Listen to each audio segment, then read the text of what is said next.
Hey everybody, welcome to Always Bored, Never Boring and 10 Paints or Less, the series in which I attempt to paint things using 10 paints or less. Now you may be thinking that the introduction of contrast paints has made this series redundant, but while contrast paints look really cool, and particularly for painting large armies quickly, I am going to be continuing to use traditional painting methods for my individual pieces and things like that. So today I'm going to paint a Dracolich. For Dungeons & Dragons, this is actually a miniature from the Dungeons & Dragons Castle Ravenloft board game. And I've started by base coating it with a skeleton bone primer, which does most of the hard work for me. And then I am going to use an Army Painter soft tone to provide definition. So yeah, literally it was spray can of skeleton bone primer and then dripping soft tone all over the miniature. And I'm going to work that in with a humongous brush because it's a humongous miniature. And those two things basically do 90% of the work. From then on out, it's a very simple process of dry brushing and things like that. And this is a process that you can use for painting skeletons, anything like that. I used it to paint all of the large monsters for Kingdom Death Monster because I wanted them to look like they'd been carved in bone. And it's very simple and very effective. So as you can see, I'm just working this soft tone into all of the details.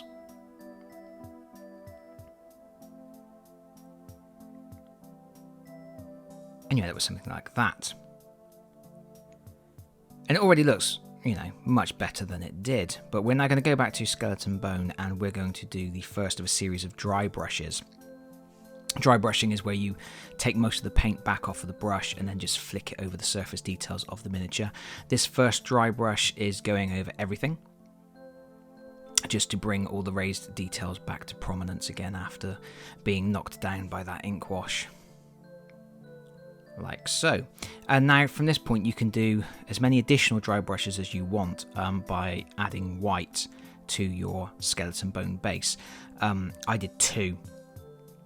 So I did one, and with each dry brush layer you are slightly more targeted towards the highest areas of the miniatures, so the top of the head, the spines, the arch of the wings and things like that. So with each progressively lighter dry brush you aim for the highest points of the miniature, and you end up with something like that.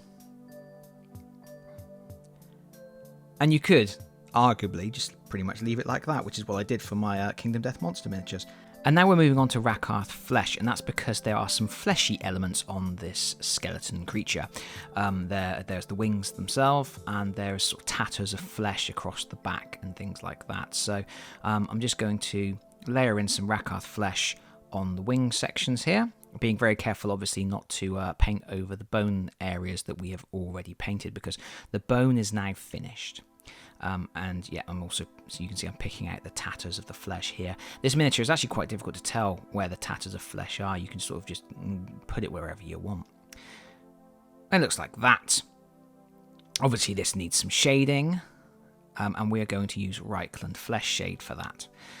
So using a medium shade brush, I'm just applying that in on the wings, being very careful not to pull the shade over the bone areas, but making sure it's dragged right up to those bone areas to create the definition in the recesses.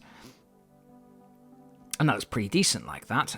We're obviously going to go back to Rakarth Flesh and do a little dry brush, because why wouldn't we? It just, you know, brings things back up again where the shade has knocked the colour down. And we are then also going to do a Pallid Witch Flesh dry brush on just the very most raised points of the skin. And once you've done that, you can leave it as it is. I haven't actually put any dry brushing on the wings at all because I like the wings the way they were. I've left them as is and just highlighted on the skin and things like that.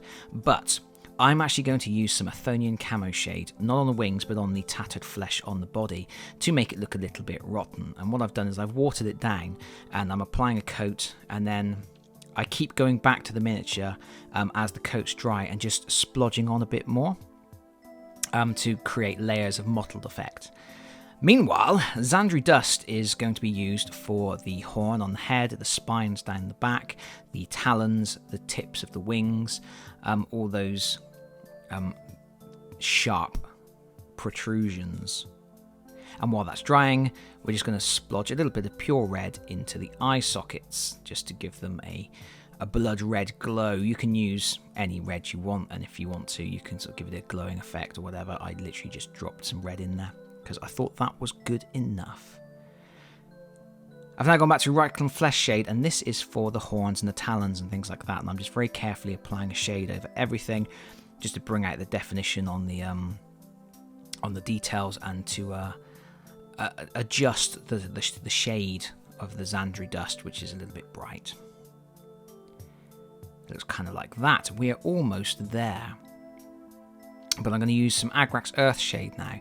What I'm doing is, again, on the horns, the talons and things like that, I'm putting some of this on, but only right at the very bottom where those horns and things meet the bone, just to add an extra level of dark shading, which looks quite nice.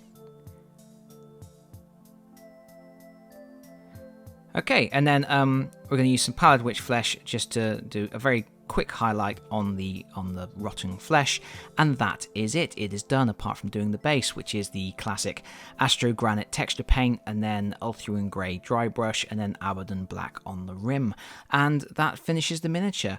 As you can see, it's a pretty easy job. It gets it to the table quickly and effectively, and I think it looks pretty decent.